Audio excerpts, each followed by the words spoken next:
네, 안녕하세요. 오늘의 말씀 공부를 시작하도록 하겠습니다. 하나님의 말씀을 사모하는 마음으로 성경 공부를 시작하고 계신 여러분들께 축복을 드리고, 또한 하나님에 대해서 알고 싶어서 하나님을 잘 모르지만 호기심에 이제 들어오신 분들도 열렬히 환영합니다. 오늘 주제는 이제 이사야서 본문 말씀에서 이제 11장을 할 차례입니다. 주제는 바로 예수님이 재림하셔서 이루실 천년왕국과 그분의 통치에 대한 이제 하나님 말씀에 대해서 이제 알아보도록 하겠습니다. 자, 11장 본문은 두 개의 파트로 이제 나눌 수 있습니다. 첫 번째 전반부에서 그리스도께서 이루실 천년왕국과 그리고 물론 그 뒤에 이어질 새하늘과 새 땅까지 예표해서 그분의 통치가 이제 이 땅에서 어떻게 실현될지, 하늘의 왕국의 모습이 어떤 식으로 나타날지 성경 말씀에 이제 말하는 바를 함께 나눠보도록 하겠습니다. 자, 오늘 본문 말씀 이사야 11장 1절부터 시작하겠습니다. 이사야서 11장 1절은 유명한 이 구절로 이제 시작을 합니다. 이새의 줄기에서 한 싹이 나며 그 뿌리에서 한 가지가 나서 결실할 것이요 라고 하였습니다. 자, 이새는 이제 여러분도 잘 아실 수 있고 혹시 모르시는 분들도 있을까봐 말씀을 드리면 유명한 다윗 왕의 아버지가 바로 이새입니다. 즉 이제 이새의 줄기에서 한 싹이 난다는 것은 곧 다시 말해서 다윗 가문에서 한 싹이 난다라는 말로 이제 이해를 하실 수 있겠습니다. 다윗 가문에서 싹 또는 가지가 나타나게 될 텐데 그 가지가 바로 이제 성경에서 메시아를 상징하는 표현으로서 사용되는 상징물로서 자주 등장한 표현입니다. 이제 이새의 줄기 그리고 이제 뿌리에서 뭐 싹과 가지가 난다. 이 표현은 이제 감람나무가 이제 어떤 식으로 자라는지 그 생태를 좀 알아야 이해되는 표현인데 여기서 그 너무 자세하게 다루면 복잡하니까 그 부분은 생략하도록 하겠습니다. 그런데 여기서 중요한 것은 이 가지, 이 branch, 영어로는 가지라는 이 표현이 굉장히 앞서 말씀드렸듯이 메시아를 상징하는 표현으로서 굉장히 중요하게 사용되기 때문에 저희가 한번 성경 말씀들을 찾아보는 게 좋을 것 같습니다. 먼저 그 전에 오늘 본문인 11장을 보기 전에 제가 지난 시간에 10장 말씀을 통해서 전달을 드렸었는데요. 10장 후반부쯤에 보라 주 만군의 여호와께서 혁혁한 위력으로 그 가지를 꺾으시리니 그 장대한 자가 찍힐 것이요 그 높은 자가 낮아질 것이며 라고 언급된 표현이 거의 10장 맨 마지막 구절쯤에 있었습니다. 여기서 그 가지란 바로 이제 교만한 자, 바로 높은 자. 여기서는 이제 아시리아 사람을 의미하는데요. 이 아시리아 사람과는 대조되는 오늘 등장하는 새로운 가지는 겸손하고 그리고 선하고 존귀한 가지입니다. 전장에서는 이제 악한 가지를 말하였다면 이번 절에서는 하나님께서 귀히 쓰시는 이제 가지를 대조하여서 표현해주고 있습니다. 바로 오늘 나타난 이 귀한 가지가 바로 메시아이신데 성경에서는 이제 개역 개정이냐 이제 또는 이제 킹 제임스 흠정역이냐 혹은 세번역이냐에 따라서 좀 다르게 표현되기도 하지만 순이라고도 말하기도 하고 싹이라고 표현하기도 하고 가지라고도 표현하기도 합니다. 거의 이제 같은 의미로 보시면 되겠습니다. 자, 그럼 이제 다른 성경 구절에서 이 메시아를 가지 또는 순 또는 싹으로 표현한 것을 한번 보도록 하겠습니다. 예레미야서 23장 5절에 보시면 내가 다윗에게 한 의로운 가지를 일으킬 것이라 그가 왕이 되어 라고 이제 말하였습니다. 여기서는 다윗에서 난 한 가지, 그 자가 바로 왕이 되실 분이라고 이제 표현하고 있습니다. 왕으로서의 메시아의 그 중요성과 의미를 지금 강조하고 있습니다. 그리고 이 한편 스가랴서 3장 8절에서는 하나님께서 이렇게 말씀하십니다. 내가 내 종 싹을 나게 하리라. 여기서는 이 메시아를 하나님의 종 되신 메시아로서 표현을 하고 있습니다.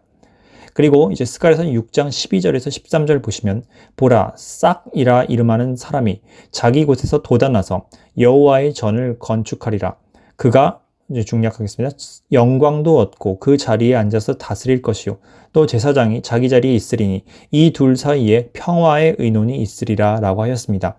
여기서 이제 번역을 마치 왕과 제사장이 따로 있는 것처럼 나오긴 했지만 원어를 잘 보시면 사실은 왕 직분을 시행하는 그분께서 제사장 직분도 동시에 맡으시고 그것이 온전히 연합될 것이다 라는 이제 표현에 가깝다고 이해하시면 되겠습니다. 즉 원래 이스라엘에서는 왕과 제사장이 겸직을 할 수 없었습니다. 그런데 먼 훗날 나타날 이 메시아라는 분은 왕이기도 하고 동시에 제사장이기도 한 그런 분이라는 것입니다. 그리고 그분에 대해서 그분을 이제 인간이라고 표현하고 있습니다. 즉 싹이라 이름하는 사람이 자기 곳에 도달한다고 하였습니다. 즉 여기서는 메시아의 사람 되심, 그분의 인성을 강조하고 있습니다. 이와 같이 하나님께서는 다양한 구약 성경 예언들을 통해 순 또는 싹 또는 가지 이 표현으로 메시아의 왕 되심, 그리고 종이 되심, 그리고 사람 되심, 그리고 하나님 되심을 이제 다각도에서 표현하고 있는 것입니다. 마치 마태, 마가, 누가, 요한복음에서 예수님을 이제 다각면에서 표현한 것처럼 말입니다. 한 가지 흥미로운 점은 오늘 본문 이사야서 11장에 등장하는 그 가지라는 표현을 히브리어로 표현하면 나자린이라고 이제 나타내게 됩니다. 나사렛, 나자르라가 되는데요. 이 나자르를 이제 신약 성경에 마태는 어떻게 적용을 하였냐면 이분이 나사렛 사람이라 불릴 것이다 라고 이제 인용을 할 때 바로 이 오늘 본문인 이사야서 11장 1절을 인용을 하였습니다. 말하자면 일종의 언어 유희를 활용한 것이죠. 실제로 예수님은 그렇게 해서 문자 그대로 나사렛 사람이라고 불리게 되셨습니다. 나사렛 지역에서 나고 자라셨었죠. 지금 본문 계속 읽겠습니다. 11장 2절 그의 위에 즉 메시아 위에 여호와의 영 곧 지혜와 총명의 영이요 모략과 재능의 영이요 지식과 여호와를 경외하는 영이 강림하시리니 라고 하였습니다. 여기서 예수 그리스도께 하나님의 영이신 여호와의 영이신 성령님께서 충만히 임하실 것이라는 것을 이 예언이 말해주고 있습니다. 여기서 이제 성령님을 7가지 형태로서 다양한 다각면에서 이제 표현을 하고 있습니다. 여호와의 영이라고도 하고 지혜의 영이라고도 하고 총명의 영이라고도 하고 모략의 영이라고도 표현하였고 재능 또는 이제 다른 번역에 의하면 능력의 영으로 표현하였고요. 지식의 영이라고도 표현을 하였고 그리고 여호와를 경외하는 영, 즉 주를 경외하는 또는 주를 두려워하는 영 이렇게 표현이 되었습니다.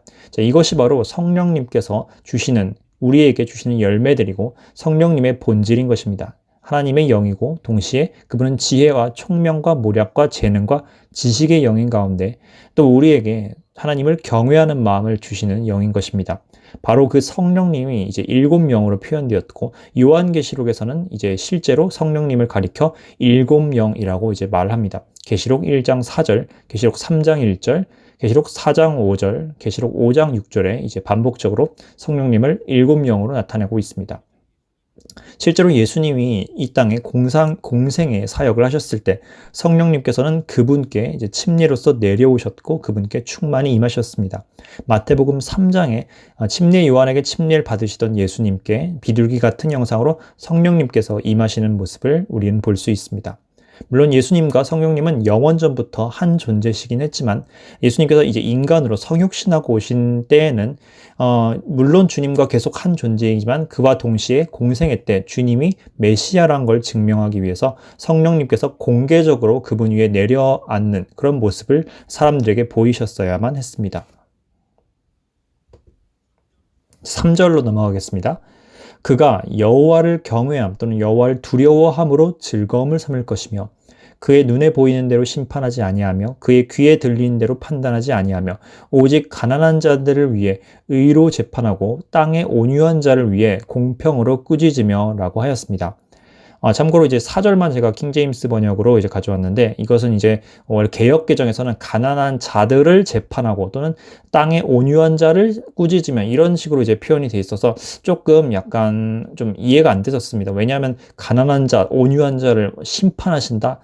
좀 약간 하나님의 성품이랑 뭔가 좀 안 맞는 것 같아 보였는데 여기 흠정역에서 보니까 가난한 자들을 위해서 재판하고 온유한 자들을 위해서 꾸짖으신다라고 했으니까 하나님께서 이 가난한 자들을 신원해 주시고 온유한 자들을 구원해 주시기 위해서 재판하신다. 이런 뜻으로 해석하면 좀 더 합리적으로 잘 이해가 될 것 같습니다. 자, 한번 보겠습니다. 예수님께서는 하나님이시지만 이 땅에 계시는 동안 하나님 아버지를 경외하셨고 두려워하셨습니다. 예수님이 두려워하신다 라면 좀 뭔가 이상하지만 실제로 히브리서 말씀에는 예수님께서 두려워함으로 하나님께 간구하셨고 하나님께서 그분의 말씀을 이제 들어주셨다라고 이제 말씀하였습니다. 즉 주님께서 하나님을 두려워하셨던 거죠. 아버지를 두려워하고 경외하셨던 것입니다.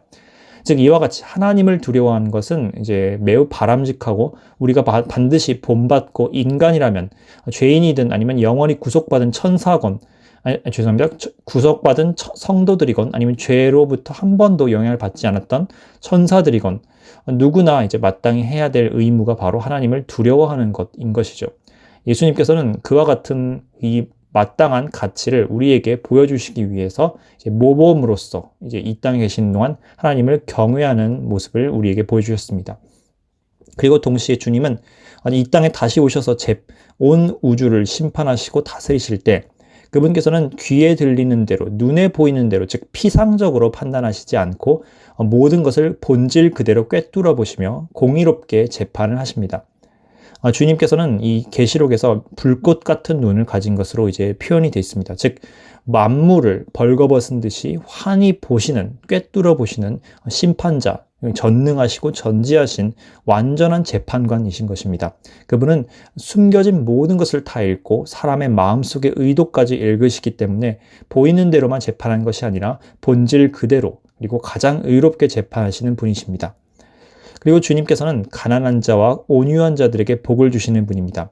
이 팔복 강화를 보시면 예수님께서 가난한 자, 심령이 가난한 자, 온유한 자에게 복이 있다고 하셨습니다.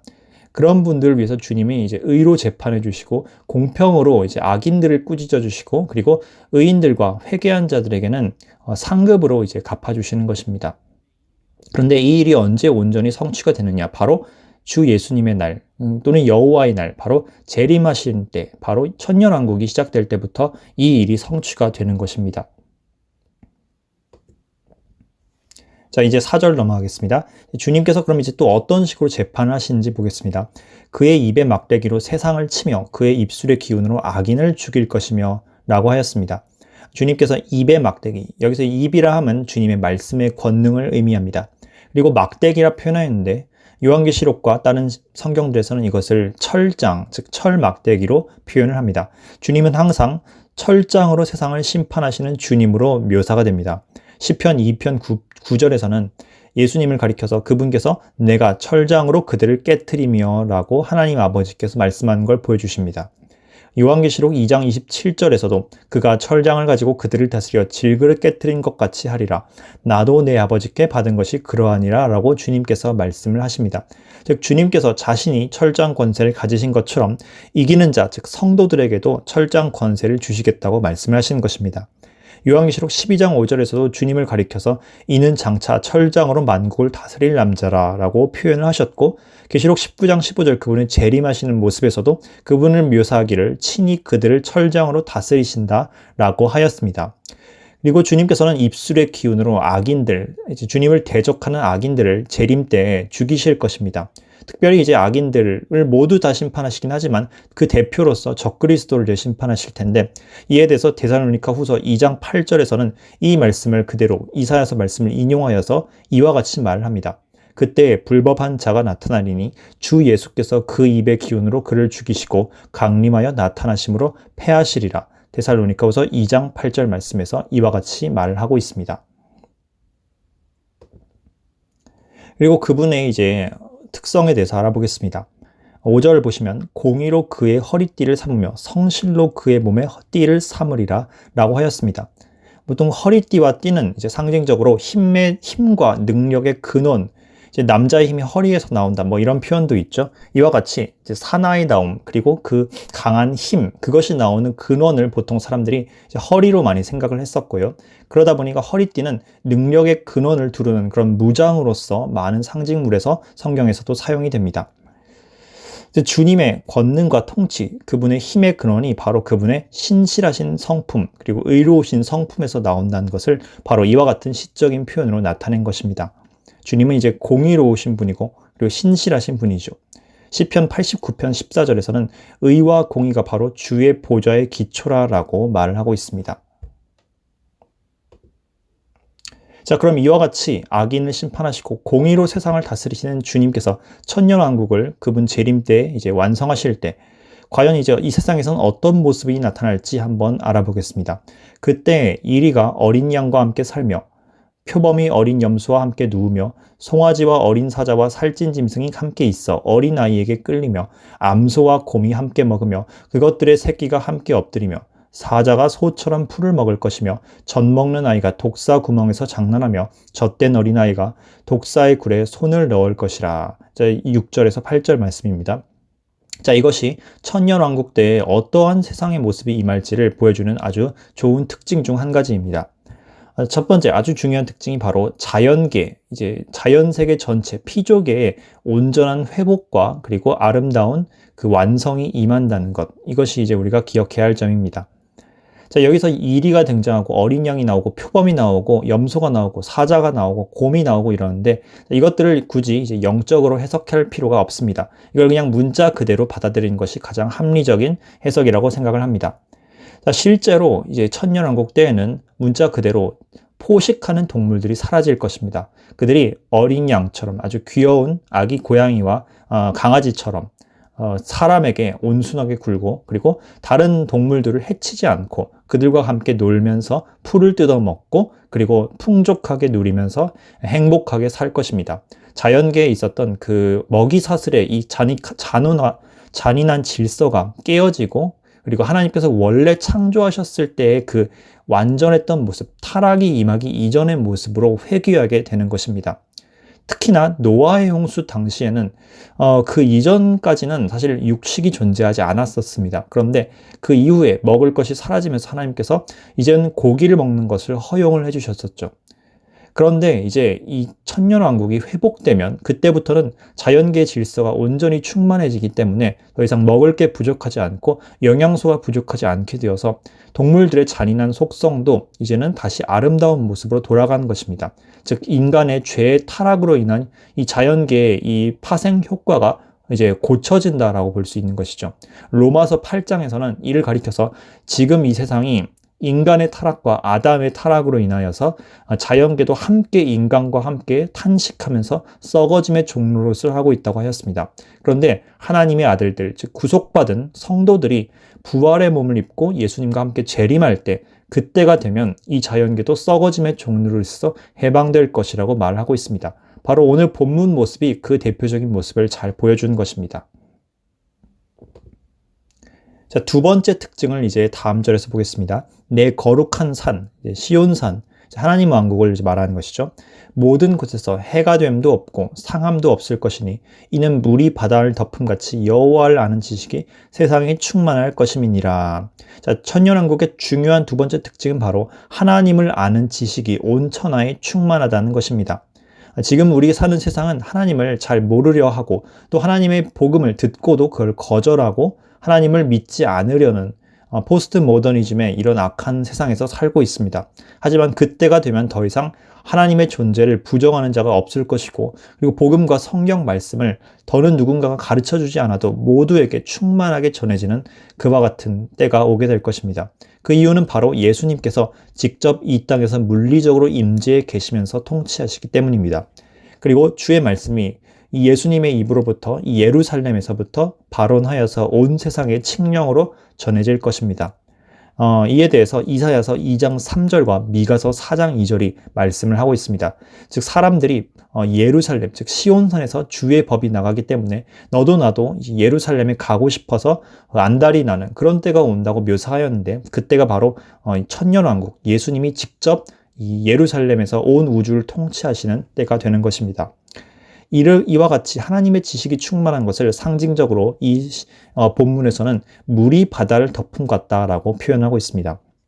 마치 노아의 대홍수 때 비가 옴으로써 바다가 꽉 채워졌던 것처럼 즉 물이 바다를 덮음과 같이 하나님을 아는 지식이 내려서 온 우주를 이제 충만히 채우게 돼서 자연계도 사람도 모두가 이제 예수 그리스도의 영광을 충만히 알고 보고 느끼는 때가 된다는 것입니다. 자, 그러면 이와 같은 놀라운 천년왕국을 주님께서 어떤 식으로 이뤄낸지 그분의 재림의 과정과 그때 이루어질 두 번째 출애굽, 즉 하나님의 백성을 온전히 고토로 귀환시키고 우리가 모아들이시는 그 일에 대해서 한번 나눠보도록 하겠습니다. 두 번째 파트로 이제 넘어가겠습니다. 자, 이제 10절부터 읽겠습니다. 자, 마찬가지로 이새의 뿌리에서 나온 그 싹에 대한 내용입니다. 메시아에 대한 내용이죠. 그날에 이새의 뿌리에서 한 싹이 나서 만민의 기치 또는 이제 깃발이라 보시면 되겠습니다. 만민의 깃발로 설 것이요 열방이 그에게로 돌아오리니 그가 거한 곳이 영화로우리라. 자, 메시아께서 이같이 오시는데 이 메시아께서 만민의 기치가 된다 하셨습니다. 즉, 온 열방을 이제 모아들이는 깃발이 되신다는 것입니다. 유대인만 모아들이는 게 아니라 온 열방을 주님께서 직접 이끄시는 것이죠. 이것은 두 번의 차원에 걸쳐서 성취가 됩니다. 첫 번째는 예수님의 초림 때 한 번 성취가 됩니다. 예수님께서 요한복음 말씀에서 자신이 들려야 할 것이라고 말씀하셨고, 즉 십자가에 들리실 때 온 사람들을, 온 열방을, 온 만민을 자신에게로 이끄시겠다고 하셨습니다. 주님께서는 십자가를 통해서, 부활을 통해서 이 일을 성취하셨고, 그리고 복음을 전파하심으로써 온 이방인들에게 교회를 세우셨습니다. 이 교회를 통해 열방의 남은 자들이 주님께로 돌아오는, 모아들여지는 그 일이 이루어지게 되었습니다. 그런데 이 일은 또 한 번에 걸쳐서 성취가 될 것입니다. 그것은 바로 예수님의 재림 때 일입니다. 예수님 재림하시기 직전에 대환란기 때 사람들은 많은 수가 배교하기도 하겠지만, 그러나 14만 4천 명과 그리고 두 증인의 복음 전도를 통해서 수많은 환란 성도들이 구원을 받고 예수님께 돌아와서 열방의 왕국의 복음이 충만히 전해지고 성취되는 일이 이루어질 것입니다. 주님께서는 그들을, 순교자들은 하늘로 모아들이시고 또 살아남은 자들은 예루살렘, 땅의 예루살렘으로 모아들이셔서 그들 모두를 한 자리로 모아 통일시키실 것입니다. 그리고 주님이 재림하셔서 거하실 곳, 바로 예루살렘, 시온산이죠. 실제로 이 시온산이 이사야서 말씀 2장에 의하면 모든 산보다 높아지게 될 것이고 모든 다른 산들은 낮아져서 평지가 될 것이라 하였습니다. 즉 주님께서 거하시는 그 산만 영광을 받게 되는, 실제로 물리적으로도 영광을 받게 되는 그와 같은 일이 벌어지게 되는 것입니다. 그때 이 시온산은 놀라운 영광스러운 보좌가 될 것입니다. 이 보좌가 바로 이제 다윗의 왕좌인 것입니다. 그곳에서 이제 주님께서 그분의 영화로우심을 모든 우주 가운데 이제 물리적으로, 가시적으로 드러낼 것입니다. 자, 그때 주님께서는 이제 온 우주 그리고 이 온 땅 가운데 있는 이 흩어진 백성들을 불러 모으십니다. 11절 말씀을 보겠습니다. 그 날에 주께서 다시, 이제 킹제임스에서는 이것을 두 번째로라고 표현했습니다. 다시 그의 손을 펴사, 두 번째로 그의 손을 펴사 그의 남은 백성을 아수르, 애굽, 바드로스, 구스, 엘람, 시날, 하맛, 바다 섬들에서 돌아오게 하실 것이라. 여호와께서 열방을 향하여 기치를 세우시고 이스라엘의 쫓긴 자들을 모으시며 땅 사방에서 유다의 흩어진 자들을 모으시리니. 자, 앞선 말씀에서는 주님께서 열방을 불러 모으시는 그와 같은 일을 보여주셨습니다. 자, 그런데 여기선 이번에는 이제 유대인들을 불러 모으시는 그와 같은 모습을 이제 주님께서 말씀하십니다. 자, 주님께서 두 번째로 손을 펴시는 때가 온다고 하였습니다. 자, 그럼 두 번째가 있다면 논리적으로 첫 번째가 있어야 되겠죠. 과연 첫 번째로 손을 펴신 때는 어떤 때인가? 자, 우리가 두 가지로 한번 해석을 해볼 수 있습니다. 첫 번째는 주님이 처음 손을 펴셨을 때가 바로 출애굽 때다라고 이제 해석을 해볼 수도 있습니다. 출애굽 때, 그리고 시내산에서 주님께서 놀랍게 손을 펴셔서 주님의 그 영광을 이스라엘 백성 가운데 나타내시고 그들과 언약을 맺으시는 그때를 말하는 것으로 볼 수도 있습니다. 또 한편으로는 주님께서 처음 오셨을 때, 즉 초림하셨을 때, 성육신하셨을 때를 주님께서 첫 번째로 손을 펴신 때로 이제 해석을 해볼 수도 있습니다. 저는 두 가지 모두 다 가능성이 있다고 생각을 합니다. 어쨌든 간에 그럼 두 번째로 손을 펴신 때는 언제냐? 그거는 이제 한 가지로밖에 해석할 가능성이 없습니다. 바로 주님의 재림 때가 되는 것입니다. 즉 출애굽 때 이스라엘 백성에 나타나셨던 주님이 이제 재림 때 다시 한번 나타나시게 되고, 그리고 또한 성육신을 통해 초림 때 우리 교회에게 나타나신 주님이 재림 때에 또다시 나타나게 되시는 것입니다. 즉 재림은 주님의 두 번째 오심인 동시에 두 번째 출애굽 사건이라고도 해석을 할 수 있는 것입니다. 자, 바로 이 두 번째 출애굽 사건 때 유대인들의 궁극적인 알리야, 여기서 알리야란 고토로 귀환한다라는 뜻입니다. 이 알리야가 성취되게 될 것입니다. 물론 1948년 이후로 많은 유대인들이 이제 고토, 즉 이스라엘 땅으로 서서히 귀환하고 있는 그런 운동을 벌이긴 했습니다. 우리는 이것을 이제 시오니즘 운동이라고도 얘기를 하죠. 하지만 시오니즘 운동이 이 오늘 본문 이 이사야 11장 11절에 이 알리야에 대한 예언의 궁극적인 성취인 것은 아닙니다. 어디까지나 부분적이고 이제 불완전한 성취라고 볼 수 있습니다. 그럼 궁극적이고 완성되는 성취는 언제 이루어지냐? 바로 예수님의 재림 때 이루어지게 되는 것입니다. 그때에는 단순히 이집트에서만 나오는 게 아니라 아수르에서만 나오는 게 아니라 이집트와 아수르를 포함해서 전 세계로부터 고토 귀환이 이루어지게 됩니다. 주님께서는 대환란 때 사방으로 흩어져 도망간 이 유대인들을 하나하나 구해내시고 그들의 땅으로 다시 한번 불러 모으시게 됩니다. 그런데 그들을 물리적으로만 모으시는 게 아니라 그들의 마음 상태도 모으시게 되는데요. 바로 온 이스라엘의 회개와 영적 구원과 메시아를 받아들임이 이때 이루어지게 될 것입니다. 스가랴서 12장 10절에서 말씀하고 있고 로마서 11장 25에서 26절에서도 동일한 말씀을 예언하고 있습니다. 자, 그때 이제 어떤 일이 이루어지냐? 이제 연합이 이루어지게 됩니다. 13절 에브라임의 질투는 없어지고 유다를 괴롭게 하던 자들은 끊어지며 에브라임은 유다를 질투하지 아니하며 유다는 에브라임을 괴롭게 하지 아니할 것이요. 자, 여로보암 왕이 이제 다윗 왕과의 르호보암 왕으로부터 분리되어서 독립을 선언했을 때 남북 왕국은 깨어지게 되었습니다. 그리고 그들은 항상 다투는 관계에 있었습니다. 이사야서 9장 21절에서는 므낫세는 에브라임은 므낫세를 먹을 것이요 또 그들이 합하여 유다를 치리라 라고 했던 것처럼 이스라엘 사이에는 이제 항상 대립과 분열이 있었고 이것이 바로 하나님의 심판 중 한 가지로 나타난 것이었습니다.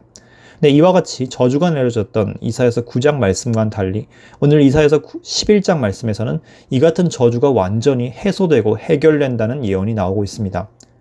즉 에브라임과 유다, 북이스라엘과 남유다라고 말할 수 있겠죠. 더 확장해서 말하면 유대의 모든 민족들 간의 분열이 완전히 사라지고 치유되고 회복되고 연합될 것이다 라고 해석을 할 수 있습니다.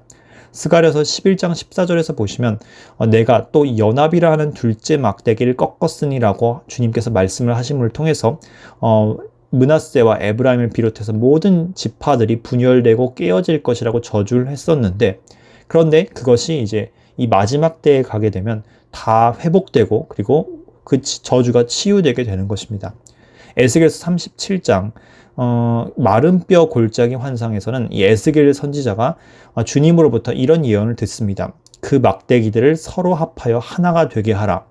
여기서 이 막대기 하나에는 에브라임 지파라고 적어 놓았고 다른 한 지팡이에는 유다 지파라고 이제 적어 놓았습니다. 물론 실제 이름 좀 긴데 제가 그냥 간략하게 그렇게 표현하겠습니다. 그때 주님께서 그 두 막대기를 하나로 합치는 퍼포먼스를 보여주십니다. 즉 이것은 주님께서 먼 훗날 이스라엘을 회복시키실 때 분열되었던, 갈라졌던, 나뉘어졌던 이 이스라엘을 다시 한번 가족으로 연합시키시겠다라는 것을 보여주신 것이고 오늘 본문 예언도 그를 이제 보여주고 있습니다. 이와 같이 하나님께서는 하나님의 백성을 연합시키고 회복시키시는 일을 하시는 분입니다. 교회 역시도 마찬가지입니다. 오늘날은 이제 교회가 여러 가지 의견 다툼으로 해서 나뉘어져 있지만 주님의 날에는 그 모든 것이 온전히 해결되고 해소되고 하나로 연합될 것입니다. 주님께서는 그걸 원하셨기 때문에 요한복음 17장 대제사장의 기도를 하실 때 아버지께 말씀하기를 그들이 우리가 하나인 것처럼 하나 되게 하여 주시옵소서라고 기도하셨고 지금도 하나님 보좌 우편에서 계속 간구를 드리고 있습니다. 그 일이 바로 주님 재림 때 완벽하게 다 성취가 될 것입니다. 그럼 그때 이제 어떤 일이 이루어지는지를 보겠습니다. 14절 그들 이제 유대인들이겠습니다. 유대인들이 서쪽으로 블레셋 사람들의 어깨에 날아앉고 함께 동방 백석을 노략하며 에돔과 모압의 손을 대며 암몬 자손을 자기에게 복종시키리라 라고 하였습니다. 좀 약간 이제 약탈한 듯한 표현으로 표현을 했지만 사실 이것은 말하자면 여러 민족들을 이제 하나님께서 당신의 백성 안에서 하나로 포섭시키시겠다. 그리고 그들을 주님께서 같이 다스리시겠다라는 표현으로 이해하시면 됩니다. 실제로 이제 마지막 때에 이스라엘을 대적하고 하나님을 믿지 않았던 민족들은 염소 민족이 되어서 이제 죽임을 당해 끊어지게 되지만 그들 가운데 남은 자들, 즉 양들은 천년왕국의 백성이 되어서 육신의 몸을 입고 이제 들어가게 됩니다. 이제 그들이 이제 부활한 성도들, 부활체를 입은 성도들의 다스림을 받게 되는 것입니다. 아마도 이제 본문은 그와 같은 것을 예언한 것으로 보입니다. 즉 심판받을 민족들, 즉 블레셋, 뭐 암몬, 에돔, 모압, 성경에서 계속 이들의 심판을 이야기하고 있지만 그들 가운데도 용서받고 남아서 이제 천년왕국에 들어갈 자들이 존재한다는 것입니다. 에돔의 남은 자들에 대해서는 이제 예레미야서 49장 11절, 아모스서 9장 12절 등에서 말을 하고 있고, 이제 에돔편 3편이나 4편에서 제가 한번 다뤘었기 때문에 그것들을 한번 참조해 보시면 도움이 될 것 같습니다. 또 모압과 암몬에도 남은 자들이 있다고 하였습니다. 제가 이사야서 15장 16절에 대해서 강의를 했을 때 그와 같은 예언에 대해서 저 여러분께 전달 드렸었습니다. 해당 영상을 참조해 보시면 도움이 될 것 같습니다. 블레셋 편을 다루었을 때도 제가 블레셋에도 남은 자가 있다. 그 블레셋 남은 자가 이제 천년왕국 안에 들어갈 것이다 라고 스가랴서 9장 7절의 예언을 인용하였습니다. 중요한 것은 어느 악한 나라들에서나 이제 하나님께 돌아올 자들은 소수지만 존재한다는 것입니다. 우리가 이제 포기하지 않고 복음을 전해야 하는 이유입니다. 자, 본문 말씀 계속 읽겠습니다. 그럼 그때 이제 또 어떤 일이 벌어진지 보겠습니다. 여호와께서 애굽 해만을 말리시고 그의 손을 유프라테스 하수 위에 흔들어 뜨거운 바람을 일으켜 그 하수를 쳐 7갈래로 나누어 신을 신고 건너가게 하실 것이라. 물론 이제 원문에서는 유프라테스라는 단어는 없지만 그냥 그 하수, the river, 이제 정관사 덜 붙여서 그 강이라고 이제 표현을 하였습니다. 성경에서 실제로 많은 경우 그 강이라 표현을 하는 경우는 유프라테스를 말하는 경우가 많습니다. 자, 여기서 애굽 해만과 유프라테스 강이 주님 재림하실 때 말라버린다라고 이제 오늘 본문에서 예언되어 있습니다. 애굽의 해만, 애굽의 그 강 하류에 있는 그 해만이 어디냐? 거기에 대해서 좀 약간 논란이 분분히 하지만 어떤 학자들은 이걸 나일강의 하류로 보시기도 하고 또는 어떤 분들은 홍해로 이제 해석을 하시기도 합니다. 홍해의 가능성이 조금 더 높을 것 같습니다. 실제로 이전에 첫 번째 그 출애굽이 있었을 때도 홍해가 갈라졌던 일이 있었죠. 어쩜 마지막 출애굽 때도 이 홍해가 아예 완전히 말라서 마른 땅이 되어버리는 그와 같은 일이 이루어질 수도 있을 것 같습니다. 뿐만 아니라 유프라테스 강도 마른다고 하였습니다. 놀랍게도 요한계시록 말씀을 보시면 요한계시록 16장에 6번째 대접이 부어질 때 이 유프라테스 강이 완전히 마르는 그런 사건이 벌어진다고 하였습니다. 이 일은 동방의 왕들이 아마겟돈 전쟁을 하기 위해서 모아들이기 위한 일종의 유인책이라고 말하였는데 그와 동시에 전 세계에 흩어진 알리야를 해야 할 이제 유대인 난민들이 고토로 돌아가기 위한 길을 만들기 위한 역할로서도 그런 사건이 벌어진다고 해석을 해볼 수도 있을 것 같습니다. 이 사건들은 과거 출애굽 당시 있었던 홍해 사건을 연상시키는 사건입니다. 하지만 홍해 당시에는 단순히 강이 갈라지기만 했었다면 마지막 때는 유프라테스와 그리고 홍해 또는 이제 애굽의 해만이 완전히 말라서 이제 완전히 빈 땅이 되어버리는 일이 벌어질 것입니다. 즉 첫 번째 출애굽 때보다 더 크고 아름다운 스케일의 일이 벌어지고 더 위대한 출애굽이 벌어진다는 것을 주님께서 표현하시고 계신 것입니다. 16절 말씀입니다. 그 결과 이제 이런 일이 벌어집니다. 그의 남아있는 백성 곧 아수르에서 남은 자들을 위하여 큰 길이 있게 하시되 이스라엘이 애굽 땅에서 나오던 날과 같게 하시리라. 즉 애굽의 바다들과 그리고 홍해와 유프라테스 강이 말라버릴 때 마침내 이 세 장소 즉 아수르와 애굽과 이스라엘이 더 이상 물리적 장애물 없이 하나의 큰 길로 연결될 수 있도록 만들어지게 됩니다. 참고로 저는 맨 마지막 때에는 그 노아의 때 이전처럼 온 땅, 즉 이제 여러 5대양 6대주로 나누어졌던 이 땅들이 하나님의 그 놀라운 계획과 지각 변동을 일으키심을 통해서 다시 하나의 땅으로 온전히 맞춰질 것이라고 생각을 합니다.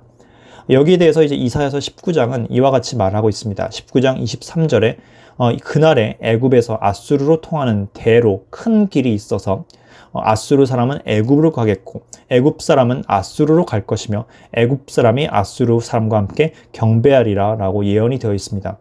이것은 물리적으로도 실제로 큰 길이 생길 것을 예언한 동시에 영적으로도 온 열방이 이스라엘과 더불어서 하나님과 함께 한 마음으로 연합될 것을 상징하기도 합니다. 즉 열방이 예수님을 중심으로 이제 연합되는 것이죠. 자, 이제 마지막 슬라이드입니다.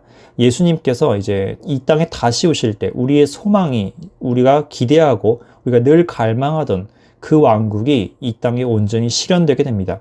이것이 바로 우리 주기도문에서 말했던 아버지의 나라가 이 땅에 임하게 하옵소서, 나라에 임하옵시옵소서. 이것이 바로 이 예언을 이제 주님께서 염두에 둔 표현이었던 것입니다. 이 천년왕국의 때, 하늘의 왕국이 이 땅에 임하는 때, 주님의 재림 때에 물리적 세계가, 자연계를 포함하여 온 물리계가 완벽하게 회복될 것입니다. 그때 온 땅을 미혹하던 사탄 마귀와 그의 악한 부하들은 모두 다 이제 결박되어서 무정행에 1000년 동안 갇히게 될 것입니다. 1000년 후에 잠시 열방을 시험하기 위해서 풀려나긴 하지만 그 뒤에는 곧바로 영원토록 이제 불못으로 던져지게 됩니다. 이 천년왕국의 때 이스라엘은 물리적으로도 회복되고 그리고 영적으로도 완벽하게 하나님께 돌아와서 치유되고 회개하고 그리고 주님을 경외하는 민족이 되어서 열방의 제사장이 될 것입니다. 그리고 열방의 여러 악한 나라들은 최후 심판을 받게 되지만 그들 가운데서 남은 자들이 회복되고 그리고 왕국에 들어오게 될 것입니다. 물론 그 전에 하나님을 미리 믿고 그리고 예수님을 영접하여서 죽었다가 다시 부활한 사람들은 부활체를 입고 그리스도와 더불어 왕노릇을 하게 될 것입니다. 성도들의 이 부활은 우리의 영원한 소망인 동시에 그리스도께서 그분의 부활을 통해서 우리에게 입증해 주신 우리의 복된 희망인 것입니다. 또한 이 천년왕국의 때가 우리의 소망의 때인 가장 중요한 이유 중 하나는 바로 그때에 하나님을 아는 지식이 온 우주 만물에 충만히 넘친다는 사실 때문입니다. 그때는 더 이상 우리가 하나님을 믿으라고 누군가에게 강요하거나 그리고 애타게 요구할 필요가 없게 됩니다. 왜냐하면 모두가 하나님께서 살아계시고 예수님께서 만왕의 왕이자 창조주이심을 누구도 반박할 수 없이 완벽하게 알게 되기 때문입니다. 물론 그럼에도 불구하고 천년왕국 때 이 사실을 알고도 거듭나지 아니하는 사람들이 존재하긴 합니다. 그들이 사탄이 1000년 후에 풀려났을 때 시험을 받고 주님께 대적하다가 심판에 들어가게 되긴 하죠. 즉 사람이 마음이란 것이 지식적으로 안다고 해서 그 영적인 회심으로까지 이어지는 것은 아니다라는 것을 보여주는 단적인 예가 바로 천년왕국 때의 일인 것입니다. 그럼에도 불구하고 많은 이들이 주님을 알고 회개하고 돌아오게 될 것입니다. 그로 인해서 이 천년왕국을 끝으로 인류 역사의 마지막이 완벽하게 유종의 미를 거두게 되고 그 뒤에는 영원이라는 세상이 이제 펼쳐지게 되는 것입니다. 우리가 기억해야 할 점은 우리의 소망은 이 땅 가운데 있지 않다는 것입니다. 이 땅, 지금 이 세대는 공중 권세 잡은 마귀와 그리고 인류의 타락으로 인해서 신음하고 있는 때입니다. 물론 우리는 이 가운데서 열심히 살고 열심히 복음을 전하고 열심히 하나님의 영광을 돌려야 합니다. 현세를 열심히 살아야 되는 것이죠. 하지만 그 현세를 열심히 사는 이유는 현세의 소망이 있어서가 아니라 장차 우리가 하늘에 보화를 쌓을 것을 알기 때문에 열심히 산 것입니다. 그리고 그 보화는 하늘에만 존재하는 것이 아니라 훗날 그리스도와 함께 재림 때 이 땅에 내려와서 가시적인 보화로서 나타나게 될 것입니다. 모든 성도님들이 바로 이 천년왕국의 때와 그 뒤에 있을 더 완전한 새하늘과 새 땅인 천국을 소망하는 마음으로 오늘 하루의 이 순간들을 영원의 보화로 쌓는 그런 분들이 되시기를 간구하며 오늘 말씀을 마치도록 하겠습니다. 감사합니다.